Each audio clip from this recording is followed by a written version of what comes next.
on the top page, two things that people are talking about. People are talking about how the Himachal Pradesh and Uttarakhand are again going to receive rains, but that's not our focus right now. We'll talk about that. But first and foremost, we saw those cracks appearing in Joshimath. We saw those cracks appearing in Chamoli. We saw those cracks appearing in various houses in Shimla as well. Subsidence is a real threat, not just for Uttarakhand. It seems like for the Himalayan states as well.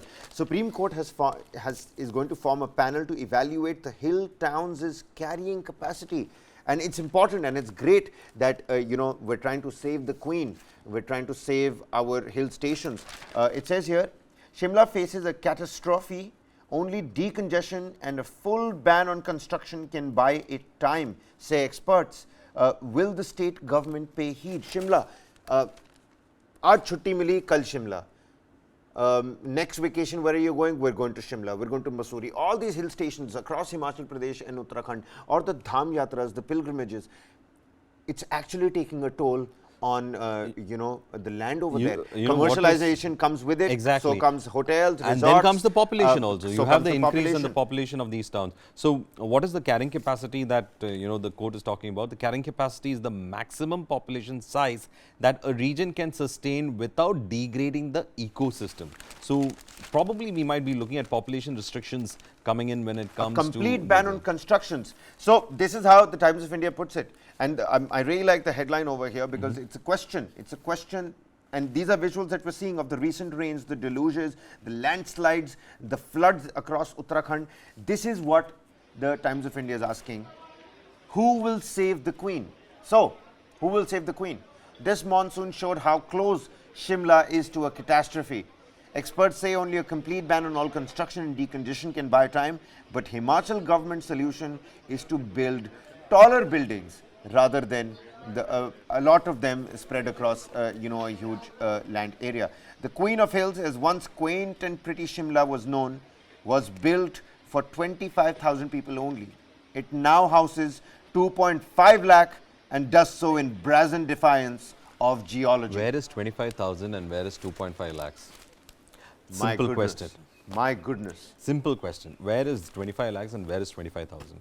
And it's that just shows the kind of pressure on that sensitive ecological zone. It shows the kind of problems that we see over there. And of course, when you have a growing population, you need accommodation, you need other facilities coming in, and therefore there is rampant construction. And because there is rampant construction, it leads to the degradation of the hills. And as it leads to the degradation of the hills, the soils become weak. And when it rains, the soils just flows down along with the water. And that is what results in the kind of... It's divided. It's divided. The article is essentially divided in three parts. It says it began in the 1990s. S.R. Harnoth, a resident and writer, makes a distinction that there has been no damage or loss in the core Shimla area. The whole problem is because of the unplanned, haphazard and unregulated construction. When the houses and shops at the mall were built many years back, the debris was dumped where Krishnanagar stands today, and Krishnanagar is where those landslide visuals that you saw of, that was exactly where Krishnanagar is. Now there is a sorry state of affairs as well, Varghese.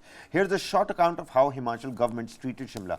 In 2013, an environment impact assessment study commissioned by the town and country planning department had recommended a ban on construction not only in the green zones but all over Shimla. And then the third segment says 3 steps to avoid death. According to former town planner Shukla, allowing construction and vertical growth in the name of development is a death wish. The government has told the courts that the whole idea behind the SDP is to decongest Shimla and the nearby areas through vertical growth. You want to raise the height of buildings at a place like Shimla? It's sheer madness. The higher the building, the weight of the building increases, the soil is loose, so you know what I'm talking about.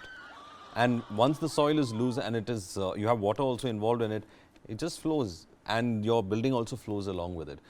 Basically saying unscientific, lack of engineering principles being applied. Absolutely. And you know what, I was reading on the front page of the Tribune, and this is the second aspect of our segment here on rains and deluges, because there's a landslip scare, and the Supreme Court wants the Himalayan regions' carrying capacity assessed. But at the same time, Varghese, there is more rain that's coming in. It's saying for the Himachal monsoon, Pradesh the and monsoon, Uttarakhand. the reason is because the monsoon trough has moved towards the northern states, and because of that, the rains are being attracted towards these regions, and because of that, you can expect more rains coming in.